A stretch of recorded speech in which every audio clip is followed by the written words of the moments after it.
love to. Is it on? Can you all hear me? Yep. I want everybody to hear this.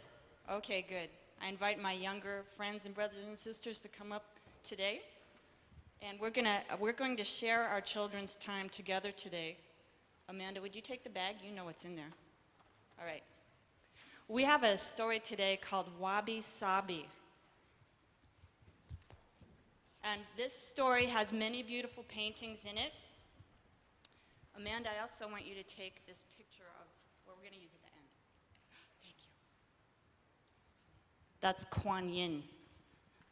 The Buddhist Bodhisattva of compassion is my bookmark in this book. So this is a book that has many, many beautiful paintings that I will share with us all. I hope that you'll be able to see. And it also has many ancient haikus in it. But the message will be one that's good for the children, and I will explain a little how it connects with the scriptures and the message when we get to the time for all of us. Okay, so Anna, this is my daughter Anna, who doesn't usually get to be here because she's usually in LA with her father Arnie, who's visiting us today. But anyway, so Anna and Amanda are helping me, and I'm going to be asking for other helpers. So Anna, if you could move that to the first page that has a painting on it. I'm going to read from this. All right, so Wabi Sabi, this before we get to the story is a little explanation. Wabi Sabi is a way of seeing the world that is at the heart of Japanese culture. It finds beauty and harmony in what is simple, imperfect, natural, modest, and mysterious. It can be a little dark, but it's also warm and comfortable. It may best be understood as a feeling rather than an idea. We're going to talk about feelings a lot today. Wabi Sabi comes from Chinese, Taoist, and Zen Buddhist ways of understanding and living. Usually it especially is known about 500 years ago. A Zen priest introduced some new ideas to the ancient art of tea ceremony and tea serving. Maybe this is Chinese, but maybe if any of you have seen the Disney movie Mulan, maybe you remember the importance of the tea ceremony. So this was a big deal. He changed that. What he changed was that instead of using fancy gold, jade, and fancy china, porcelain, he said, let's just use the simple, rough wooden clay teapots that most of us actually can make or have access to. And he tried to help people find the beauty in what's simple and every day. And then later, about 100 years later, another Zen Buddhist priest took those changes and he introduced those to the richest, most powerful people of Japan. And he made a special tea house with a door so low that even the emperor would have to bow to get in to the tea house. And that reminds us all to be humble when we approach our time together, to have tea together or whatever it is we do. In Christian worship, we usually have communion, bread and juice and that kind of table, but it's a similar kind of idea. Okay, so now to the story. First page, there it is. All right, the Wabi Sabi was a cat who lived in Kyoto, Japan. One day, visitors from another country asked Wabi Sabi's master, who's the woman there, what her name meant. It had never occurred to her before that Wabi Sabi was anything more than her name. Wabi Sabi watched as her master drew breath through her teeth, shook her head, and said, "That's hard to explain." Now I'd like one of our friends to read the haiku that's in dark at the bottom of the page. Will anybody volunteer to read that? Thank you. Here, let me have, if you can read it into this so everyone can hear. Okay. The cat's tail twitching, she watches her master, still waiting in silence. Curious, next page. Curious now, Wabi Sabi wondered if her friend Snowball could explain she's the white cat, you can probably tell, Snowball. Okay, she wanted to know if Snowball could explain her name to her. Snowball had been napping, stretched, yawned, and sighed, "That's hard to explain." She blinked. "It's a kind of beauty," she added after a minute, her eyes closing again.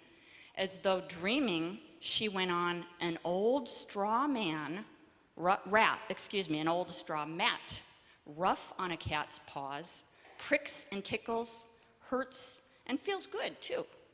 Then Snowball went back to sleep. Wabi Sabi wasn't sure she understood, but she didn't want to bother Snowball anymore. So she asked, now you're going to move to the next page. She asked Rascal, the dog, see the dog down there, if he knew about Wabi Sabi. Rascal was smart, but kind of mean. That's too hard to explain to someone like you, he snapped. Then almost to himself he said, poor Wabi Sabi, as simple as a brown leaf. So ordinary.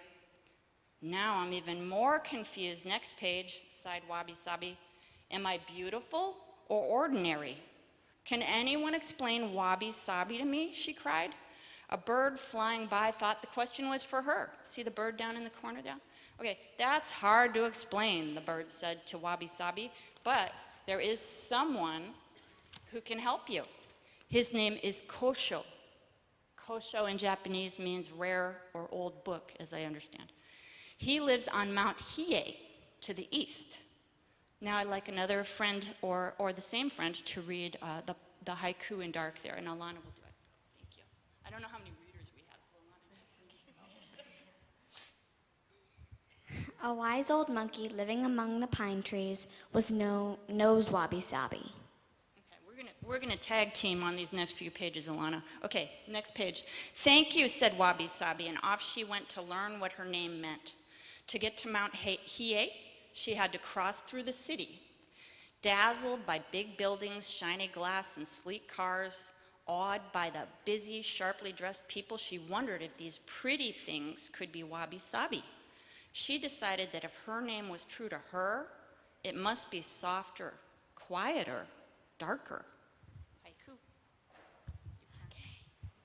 Even in cities, before the shock of new light, the colors of dusk. A short time after, Wabi Sabi entered the woods. She arrived at the foot of Mount Hiei.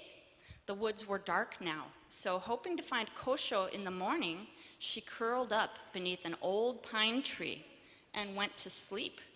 She awoke to the sounds of a stick stirring and tapping.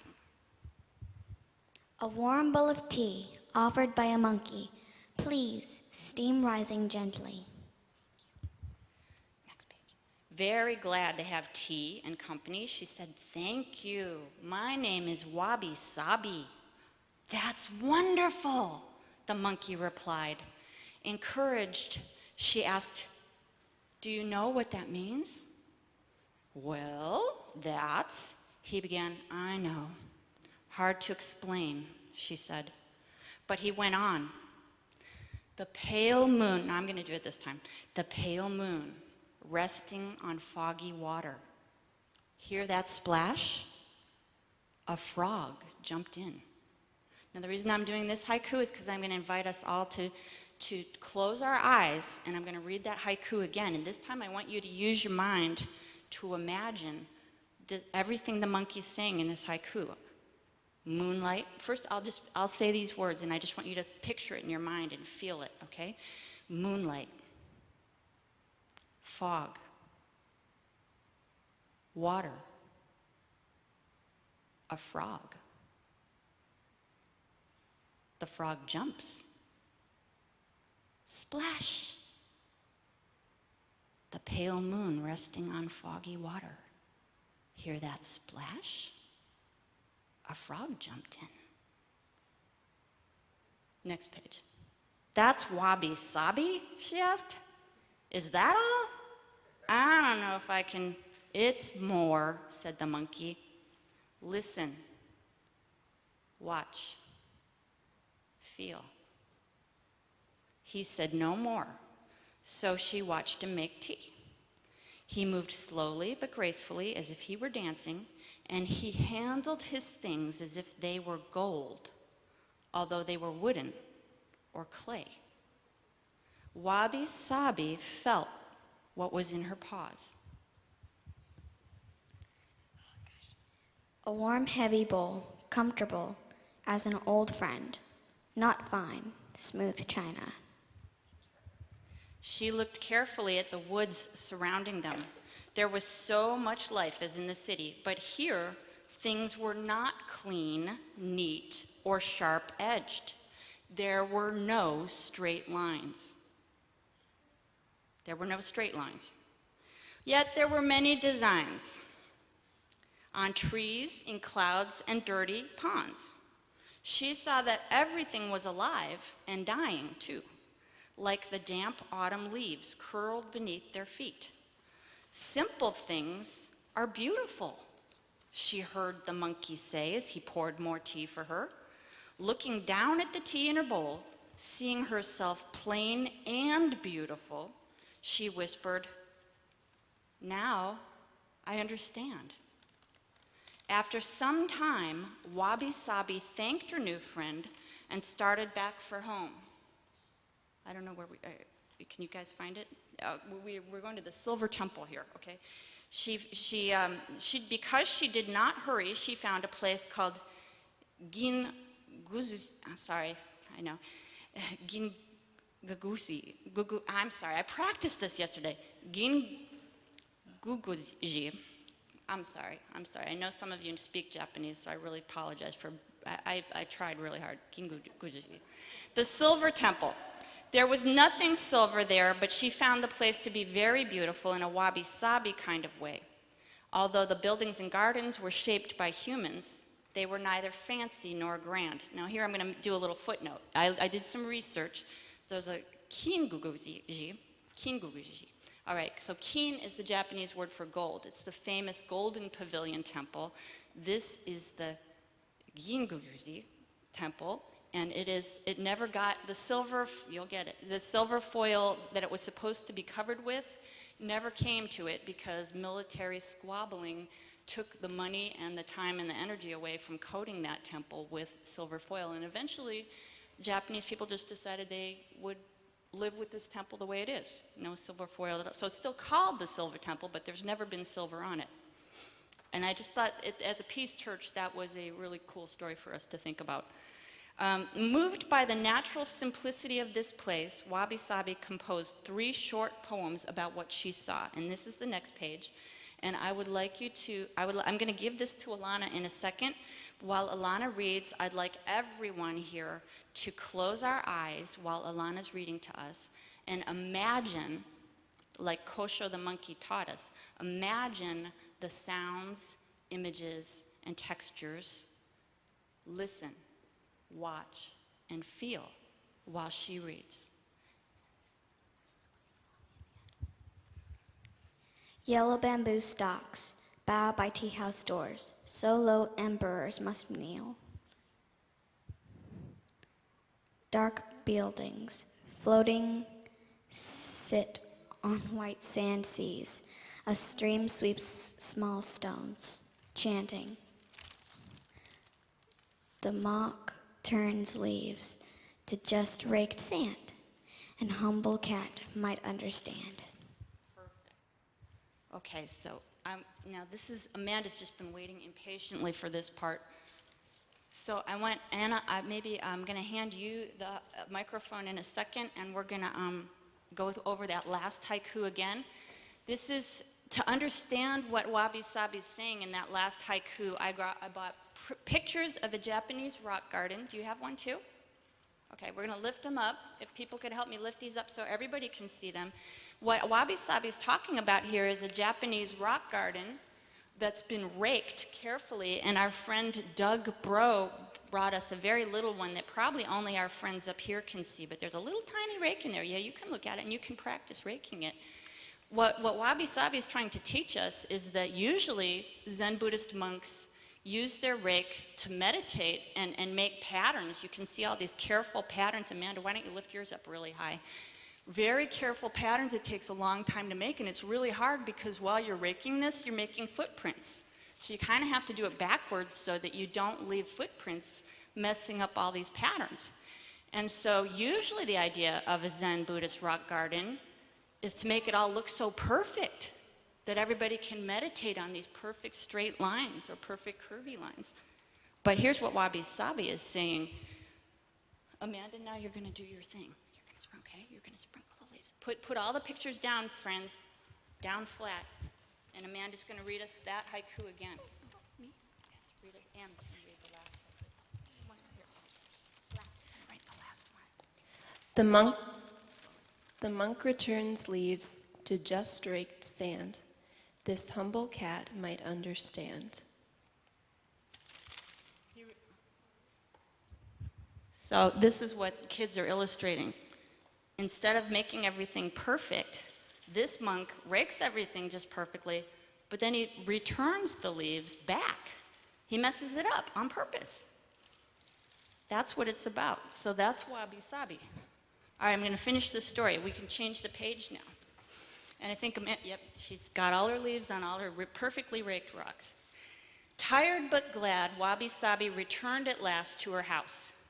She curled up on the straw mat in the kitchen, enjoying the warmth there.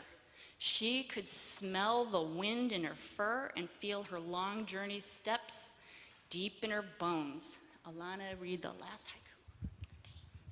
The sun's last rays stretch a silver brushstroke silvers on warm clouded glass.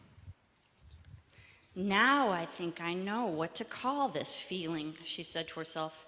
It's Wabi Sabi, cried her master, seeing her. Where have you been? That's hard to explain, she purred, feeling simply and beautifully at home. So now as you go out from here listening to this story, you may be thinking, what in the world does this have to do with our church? I'm going to invite you all to listen, watch, and feel as our way of praying. You don't always have to pray with words. You can pray with your whole self. When you go out from here today, whether you go to the play yard or the nursery or back to your parents or family, listen, watch, and feel as you go through your day. At home, like Wabi Sabi is at the end of the story, feeling at home, here and now, right here and now, in the present moment that you're in, peacefully, simply, together. Okay, thanks guys.